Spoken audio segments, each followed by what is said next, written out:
দর্শক, channel I সংবাদে আপনাদের সঙ্গে আছি আমি সামির হোসেন। বিস্তারিত সংবাদের শুরুতে জানিয়ে দিচ্ছি ফ্রেশ বিস্কুট সংবাদ শিরোনামগুলো।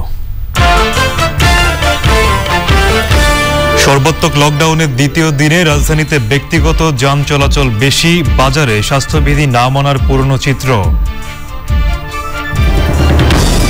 ভারতে একদিনের রেকর্ড 2 লাখেরও বেশি মানুষ করোনা আক্রান্ত, সংক্রমণ ঠেকাতে কয়েক রাজ্যে কারফিউ জারি। এবং আগামী বাজেটে কৃষিকেই অগ্রাধিকার দেওয়ার কথা জানালেন অর্থমন্ত্রী, চালের দাম নিয়ন্ত্রণে সব ব্যবস্থা নেওয়ার আশ্বাস।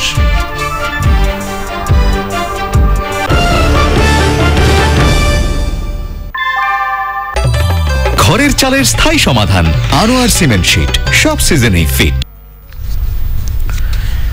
সংবাদ শিরোনামগুলো জানাচ্ছিলাম। এখনকার এই সংবাদ আয়োজন একই সঙ্গে চ্যানেল আই অনলাইনে লাইভ টিভি এবং ভেরিফাইড ফেসবুক পেজে সরাসরি প্রচার করা হচ্ছে। সারা দেশে সর্বাত্মক লকডাউনের দ্বিতীয় দিনে রাজধানীতে ব্যক্তিগত যানবাহন চলাচল গতকালের চেয়ে বেড়েছে। রিকশার সংখ্যাও আজ বেশি। ব্যাংকগুলোতে স্বাভাবিক লেনদেন চললেও সেবা প্রার্থীদের ভিড় অনেক কম। জনগণ স্বাস্থ্যবিধি মেনে চললেও বাজারগুলোতে সেই পুরনো চিত্র। বর্ষালিন বাবলার রিপোর্ট। বেলা 10:30টায় রাজধানীর কাকরাইল মোড়ের চিত্র এটি। ব্যক্তিগত যানবাহন এবং রিকশা চলাচল বেড়ে যাওয়ায় ট্রাফিক সিস্টেম নিয়ন্ত্রণ করতে হয়েছে ট্রাফিক পুলিশকে। একটু দূরেই পুলিশের চেকপোস্ট। এক এক করে গাড়ি আর রিকশা থামিয়ে চলে পুলিশের জিজ্ঞাসাবাদ। আমি তো ইনভেস্টর, আমার টাকা লাগবে না।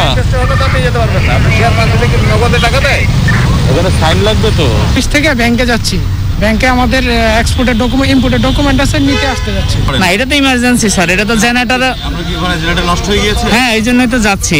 জানাজা দিয়ে এখন বাসায় যাচ্ছি মতিঝিল আইজিবি কলোনিতে। তাই আমরা গাড়িগুলো নাই দেখে রিক্সা আপাতত একটা যাওয়ার জন্য উঠছি। বেরোইছি গার্মেন্টসে মাল দেওয়ার জন্য। পুলিশ কর্মকর্তারা বলছেন, ব্যাংক, শেয়ার বাজার, গার্মেন্টস সহ বাজার খোলা থাকায় মানুষের চলাচল গতকালের চেয়ে অনেক বেশি। আমরা আসলে গতকালকে যেরকম ব্যবস্থা নিয়েছে আজকেও এরকম, যে অল আউট লকডাউন বলতে যা বোঝায়। এখন গভর্নমেন্ট কিছু কিছু জায়গাকে এক্সাম্পশন দিয়েছেন। ওই সকল এমপ্লয়িরা তারা তাদের অফিসে যাচ্ছে। অফিসে যাওয়ার কারণে গাড়ির সংখ্যা যেমন বেড়েছে, রিক্সার সংখ্যা তেমন বেড়েছে। মতিঝিল, দিলকুশা সহ বিভিন্ন স্থানে স্বাস্থ্যবিধি মেনে সীমিত আকারে ব্যাংক খোলা থাকলেও লেনদেন তুলনামূলক অনেক কম। সঞ্চয়পত্র, ফরেন রেমিটেন্স, তারপর জেনারেল ব্যাংকিং, ক্যাশ এবং আমাদের রেমিটেন্সও চালু আছে আমাদের। রাজধানীর কাঁচা বাজারগুলো বসার কথা উন্মুক্ত স্থানে, কিন্তু বাস্তবে তা বসেনি। এমনকি সেখানে স্বাস্থ্যবিধি মানছেন না কেউ। সর্বাত্মক লকডাউনে চালু রয়েছে রপ্তানিমুখী গার্মেন্টস সহ সব শিল্প কারখানা। মোরসালিন বাবলা, চ্যানেল আই, ঢাকা। করোনা ভাইরাসের সংক্রমণ ঠেকাতে দেশব্যাপী সর্বাত্মক লকডাউনে দ্বিতীয় দিনে জরুরি সেবা ছাড়া বন্ধ রয়েছে সরকারি বেসরকারি সব প্রতিষ্ঠান। তবে সীমিত পরিসরে চালু রয়েছে ব্যাংকিং সেবা। লকডাউনের এই মুহূর্তের খবর জানাতে রাজধানীর সংসদ ভবন এলাকায় আছেন রাহুল রায়। সরাসরি যাব তার কাছে। রাহুল, লকডাউনে সংসদ ভবন এলাকার চিত্র কেমন দেখছেন?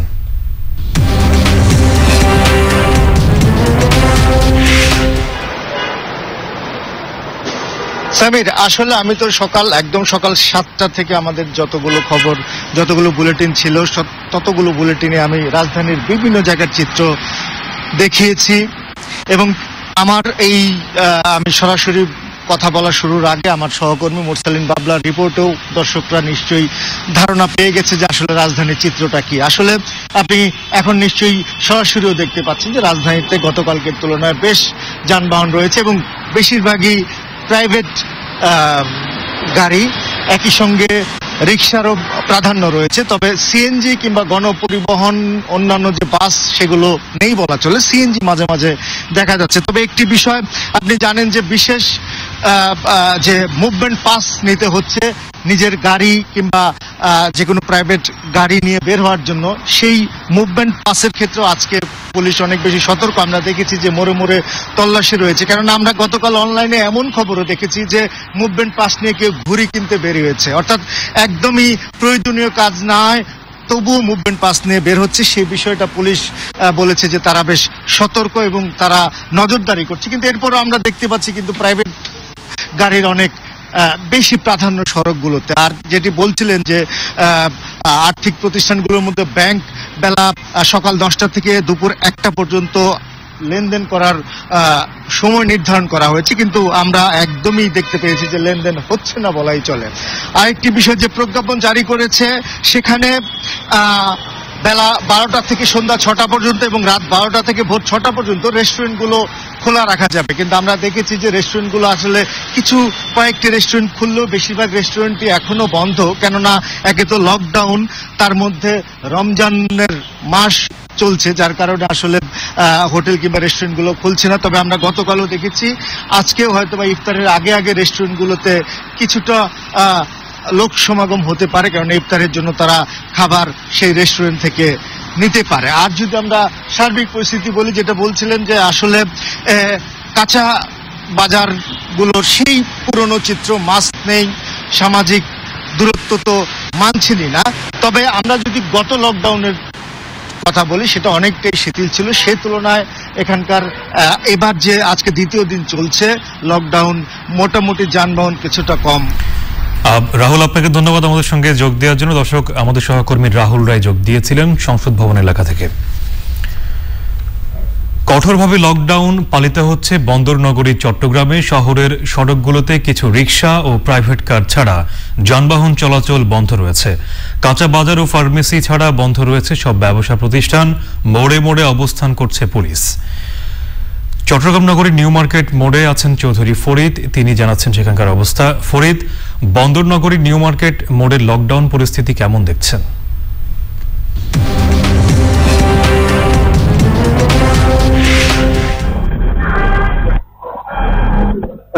ধন্যবাদ। আপনি যেমনটাই বলেছিলেন, আমি চট্টগ্রাম মহানগরের অতি গুরুত্বপূর্ণ এলাকা হলো নিউ মার্কেট। এই নিউ মার্কেটে অবস্থান করছি। আপনারা দেখতে পাচ্ছেন আমার পেছনে দুটি রিক্সা এবং দু একটি প্রাইভেট যানবাহন চলছে। প্রশাসনের পক্ষ থেকে শুধু চট্টগ্রামের এই এলাকায় নয়, প্রশাসনের পক্ষ থেকে চট্টগ্রাম মহানগরের বিভিন্ন গুরুত্বপূর্ণ মোড়ে মোড়ে পুলিশের অবস্থান রয়েছে। এছাড়াও আমি এই যে এখানে দেখতে পাচ্ছি, যারা পুলিশের পক্ষ থেকে যারা বিভিন্ন ভাবে যারা রিক্সা নিয়ে চলছে, তারা কোনো জায়গাতে না পারলে তাদেরকে এক জায়গায় বসিয়ে রেখে তাদের কেন বের হয়েছে রাস্তায় তারা জিজ্ঞাসা করা হচ্ছে। এছাড়াও চট্টগ্রাম মহানগরের আজকে কিছুক্ষণ আগে চট্টগ্রাম মেট্রোপলিটন পুলিশের পক্ষ থেকে যারা লকডাউনে বিভিন্ন নিম্ন আয়ের লোকজন তারা ক্ষতিগ্রস্ত হয়েছেন, তাদের জন্য প্রায় 5,000 হতদরিদ্রদের জন্য বিভিন্ন সামগ্রী তারা বিতরণ কার্যক্রম শুরু করেছে। এছাড়াও চট্টগ্রাম জেলা প্রশাসক জানিয়েছেন, গত রাত থেকে তারাও চট্টগ্রাম মহানগরের যে সমস্ত নিম্ন আয়ের লোকজন আছেন তাদেরকেও তারা খাদ্য সামগ্রী বিতরণ কার্যক্রম শুরু করেছেন। তাদের উদ্দেশ্য হলো লকডাউন কঠোরভাবে মানতে হবে। যারা লকডাউন মানছে না তাদের জন্য তাদের ব্যাপারেও শাস্তিমূলক ব্যবস্থার আওতায় নিয়ে আসা হয়েছে।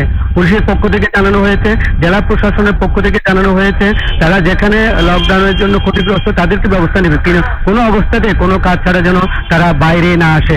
এই হলো চট্টগ্রামের পরিস্থিতি।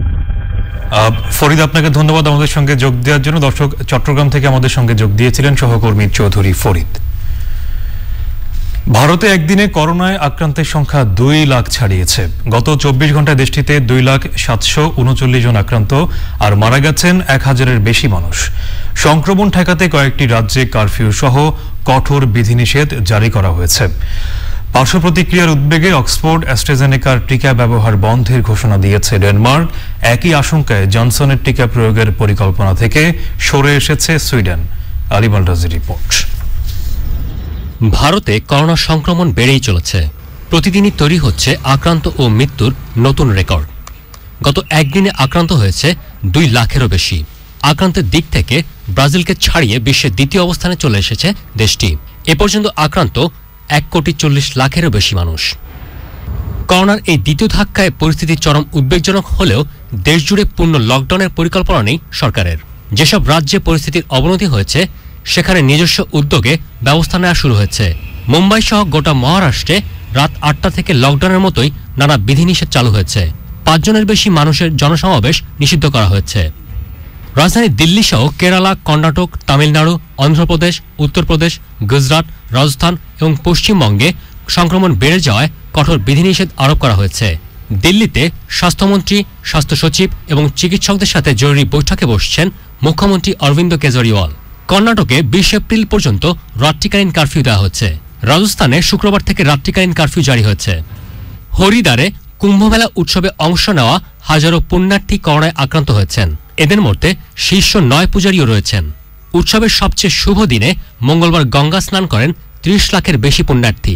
করোনার দ্বিতীয় ঢেউয়ের মধ্যেই তৃতীয় ভ্যাকসিন হিসেবে ভারতে অনুমোদন পেল রাশিয়ার স্পুটনিক 5। টিকা নেওয়ার পর রক্ত জমাট বাঁধার পার্শ্ব প্রতিক্রিয়ার আশঙ্কায় প্রথম দেশ হিসেবে অক্সফোর্ড অ্যাস্ট্রাজেনেকার করোনার টিকার ব্যবহার বন্ধ করেছে ডেনমার্ক। যুক্তরাষ্ট্র, কানাডা এবং ইউরোপীয় ইউনিয়নের পর জনসনের টিকা প্রয়োগের পরিকল্পনা বাতিল করেছে সুইডেন। তবে ফ্রান্সে জনসনের টিকা দেওয়া হবে। রাশিয়ার প্রেসিডেন্ট ভ্লাদিমির পুতিন টিকার দ্বিতীয় ডোজ নিয়েছেন। প্রথম ইউরোপিয়ান দেশ হিসেবে সার্বিয়ায় স্পুটনিক 5 ভ্যাকসিন উৎপাদন শুরুর ঘোষণা দিয়েছে রাশিয়া। আলিমাল রাজি, চ্যানেল আই। খাদ্যে স্বয়ংসম্পূর্ণ থাকতে পারা না পারা পুরোটাই প্রকৃতি নির্ভর। তাই এবারও খাদ্য নিরাপত্তা নিশ্চিতে বাজেটে অগ্রাধিকার পাবে কৃষি। গণমাধ্যমের সম্পাদক এবং পরিচালকদের সঙ্গে প্রাক বাজেট আলোচনা শেষে অর্থমন্ত্রী জানিয়েছেন, হিটওয়েভে বোরো উৎপাদন কিছুটা ক্ষতিগ্রস্ত হলেও এ বিষয়ে সজাগ রয়েছে সরকার। চালের দাম নিয়ন্ত্রণে সব ধরনের ব্যবস্থা নেওয়ার আশ্বাস দিয়েছেন অর্থমন্ত্রী। রিজভি নওয়াজের রিপোর্ট। গত 4 এপ্রিল বেশ কয়েকটি জেলার কৃষি জমির ওপর দিয়ে হিটশক বা গরম বাতাস বয়ে যায়। কৃষি মন্ত্রণালয় বলেছে এতে 36 জেলায় কমপক্ষে 328 কোটি টাকার বোরো ধান ক্ষতিগ্রস্ত হয়েছে। ধানের সাথে ভুট্টা, চীনাবাদাম, সূর্যমুখী সহ অন্য ফুল ফসল মিলে ক্ষতির অঙ্কটা হয়তো আরো বেশি। যেখানে বাতাস লাগছে সব জায়গায় একবারে শুকিয়ে গেছে। কাটবো যে কাটার পরে যে দাম দিব ওই দামের টাকাগুলো হইতো না। অর্থমন্ত্রীর সঙ্গে প্রাক বাজেট আলোচনায় উঠে আসে বিষয়টি। দেখেন, আমরা দাবি করি যে আমরা সেলফ রিলায়েন্ট, আমরা স্বাবলম্বী খাদ্যশস্য আমরা স্বাবলম্বী হতে পারি সেই বছর যে বছর আমাদের প্রকৃতি স্বাভাবিক থাকে। যদি প্রাকৃতিক কোনো দুর্যোগ আসে, বিপর্যয় আসে, দেখে সেটা আমরা মেনটেন করতে পারি না। আমাদের এখানে যে পরিমাণ জমিন আছে, যে পরিমাণ আমাদের দক্ষতা আছে, যে পরিমাণ আমাদের ক্যাপাবিলিটি আছে, সেটা যদি পূর্ণাঙ্গ মাত্রায় আমরা ডেলিভার করতে পারি তবেই আমরা সফল সেই বছর। অর্থমন্ত্রী জানান, কৃত্রিমভাবে যাতে চালের সংকট তৈরি না হয় এ ব্যাপারে সতর্ক আছে সরকার। তিনি খাদ্য নিরাপত্তার উপরে কথা বলেছেন, কৃষিতে ভর্তুকি আরো বাড়াবার জন্য বলেছেন, অব্যাহত রাখতে হবে একদিকে আর বাড়াতে হবে আরেকদিকে। আর পোল্ট্রি শিল্পের জন্য তিনি তার উদ্বেগ প্রকাশ করেছেন। আমাদের কৃষির উপরে আমরা তো অবশ্যই প্রাধান্য পাবে কৃষিখাত। এখানে কৃষিখাতে যে জায়গায় আমাদের হাত দেওয়া উচিত সেখানে আমরা হাত দিব এবং সেখানে আমরা সহযোগিতা করব। কৃষি আমাদের লাইফ লাইন। অনলাইনে প্রাক বাজেট আলোচনায় উন্নয়ন প্রকল্প বাস্তবায়নে সময় এবং সম্পদের অপচয় কমিয়ে আনার পরামর্শ দেন দৈনিক পত্রিকার সম্পাদকরা। Rizvi Nawaz, channel I, Dhaka. সংবাদের পর্যায়ে নিচ্ছি অশোক লিল্যান্ড ইফাদটোস বিরতি। আর বিরতির পর্যায়ে থাকছে লিভারপুলকে বিদায় করে চ্যাম্পিয়ন্স লিগের সেমিফাইনালে রিয়াল মাদ্রিদ। গার্দিওলার অধীনে প্রথম করোনা আক্রান্ত হওয়া নিয়ে বিএনপি কখন কোন অপরাজনীতি শুরু করে এ নিয়ে আগাম শঙ্কা প্রকাশ করেছেন আওয়ামী লীগ সাধারণ সম্পাদক ওবায়দুল কাদের। নিয়মিত প্রেস ব্রিফিংয়ে তিনি আরও বলেন, বিএনপি তাদের রাজনৈতিক ব্যর্থতা ঢাকতে জনগণ ও পুলিশকে প্রতিপক্ষ হিসেবে বেছে নিয়েছে। করোনা মহামারীর সময় সাধারণ মানুষের মঙ্গলের কথা চিন্তা করে বিএনপিকে প্ল্যান গেমের রাজনীতি বন্ধ করার অনুরোধ করেছেন ওবায়দুল কাদের। বিএনপির দ্বিচারিতা স্বভাবের কারণে জনগণ তাদের মাঠ থেকে প্রত্যাখ্যান করেছে বলেও মন্তব্য ওবায়দুল কাদেরের।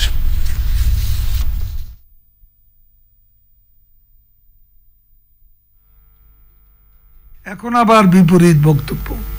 জনগণ শঙ্কা আছে বেগম খালেদা জিয়া করোনা আক্রান্ত, আবার এ নিয়ে বিএনপি কোনো অপরাজনীতি শুরু করে। তারা বলেছে কেউ লকডাউন মানছে না, কার্যকর হচ্ছে না। এখন সরকার সর্বাত্মক লকডাউন দেওয়ার পর বলছে সরকার লকডাউনের নামে শাটডাউন দিয়ে মানুষকে কষ্ট দিচ্ছে। করোনা ভাইরাসে আক্রান্ত বিএনপি চেয়ারপারসন বেগম খালেদা জিয়ার শারীরিক অবস্থা স্থিতিশীল রয়েছে। তার শরীরে করোনার নেতিবাচক কোনো উপসর্গ নেই বলে জানিয়েছেন দলের মহাসচিব মির্জা ফখরুল ইসলাম আলমগীর। ভার্চুয়াল সংবাদ সম্মেলনে তিনি আরও জানান, ব্যক্তিগত চিকিৎসকের তত্ত্বাবধানে বাসায় থেকেই চিকিৎসা নিচ্ছেন তিনি। এই লকডাউনের মধ্যেও মিথ্যা মামলায় বিএনপি নেতা কর্মীদের গ্রেফতার করা হচ্ছে বলে অভিযোগ করেন ফখরুল। দলের চেয়ারপারসন দেশনেত্রী বেগম খালেদা জিয়া তিনি নিজেও করোনায় আক্রান্ত হয়ে নিজে বাসাতেই চিকিৎসাধীন রয়েছেন এবং তার ব্যক্তিগত চিকিৎসকরা তার চিকিৎসার দেখভাল করছেন। আল্লাহর অশেষ রহমতে তিনি এখন পর্যন্ত ভালো আছেন। তার এমন কোনো নেগেটিভ কোনো সিমটম দেখা যায়নি। সারা দেশের মানুষের দোয়ায় আমরা আশা করি যে ইনশাআল্লাহ তিনি সম্পূর্ণ সুস্থ হয়ে উঠবেন। এবারে নিটল টাটা কৃষি সংবাদ।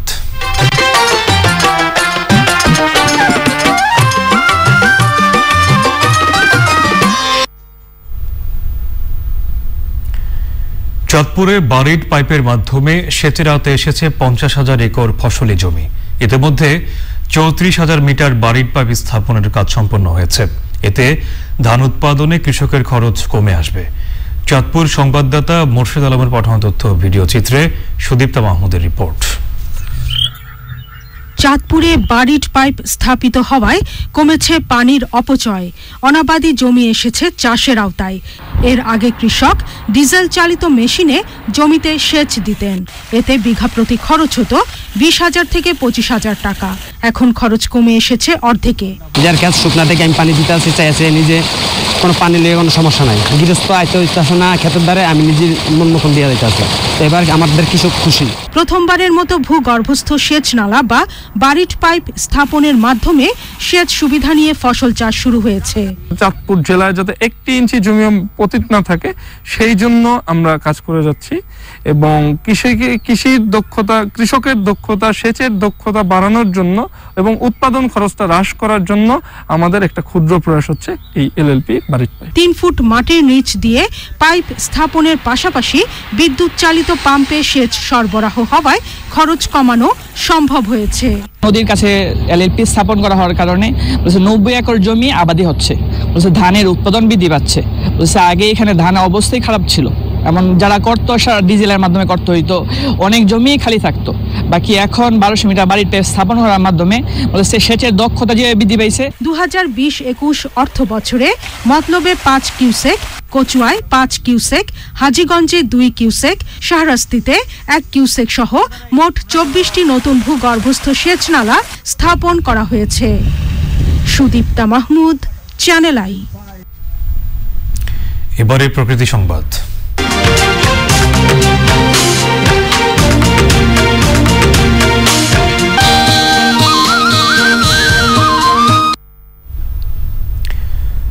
বাংলাদেশের সামগ্রিক জীববৈচিত্র্যের একটি বড় অংশের উপস্থিতি রয়েছে নদী ও গ্রামীণ পরিবেশে। এদেশের নদীগুলো যেমন জলজ জীববৈচিত্র্যের আধার, তেমনি গ্রামীণ পরিবেশে রয়েছে বিভিন্ন প্রজাতির উদ্ভিদ, বন্যপ্রাণী ও কীটপতঙ্গের উপস্থিতি। প্রকৃতি সংবাদে দেখুন নদী ও গ্রামীণ জীববৈচিত্র্য নিয়ে শিহাব খালেদিনের ডেস্ক রিপোর্ট।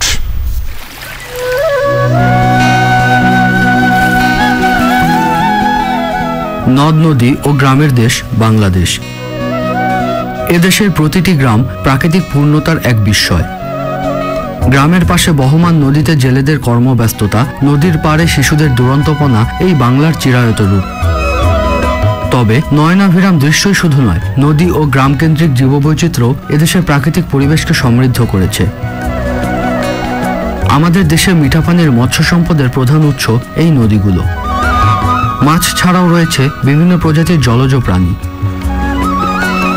নদীর মতো এদেশের গ্রামগুলো জীববৈচিত্র্যকে ধারণ করছে। বিভিন্ন উদ্ভিদ ও প্রাণীর অপূর্ব সমাবেশ ঘটেছে গ্রামগুলোতে। বাংলার বৈচিত্র্যময় ষড়ঋতুর প্রকৃত রূপ দেখা যায় গ্রামেই। ঋতুচক্রের কারণে যেমন বছরের বিভিন্ন সময়ে বৈচিত্র্যময় ফুল ফলের দেখা মেলে, তেমনি এসব ফুল ফলের প্রতি আকৃষ্ট হয়ে ঘুরে বেড়ায় বিভিন্ন প্রজাতির কীটপতঙ্গ ও প্রাণী। তবে অপরিকল্পিত উন্নয়ন সহ বিভিন্ন অবৈধ কর্মকাণ্ডের কারণে বিনষ্ট হচ্ছে সমৃদ্ধ নদী ও গ্রামীণ জীববৈচিত্র্য, যার ক্ষতিকর প্রভাব পড়ছে সামগ্রিক পরিবেশের উপর। তাই তাই নদী ও গ্রামীণ জীববৈচিত্র্যকে টিকিয়ে রাখতে পরিবেশ বান্ধব উন্নয়ন পরিকল্পনা গ্রহণ ও সকলের সচেতনতা বৃদ্ধি করা প্রয়োজন। শিহাব খালেদিন, প্রকৃতি ও জীবন ডেস্ক, চ্যানেল আই। দর্শক, নদী ও গ্রামীণ জীববৈচিত্র্য নিয়ে বিস্তারিত প্রতিবেদন দেখবেন আজ রাত 11:30 প্রকৃতি ও জীবন অনুষ্ঠানে। এবার এই ভ্যালি খেলার খবর।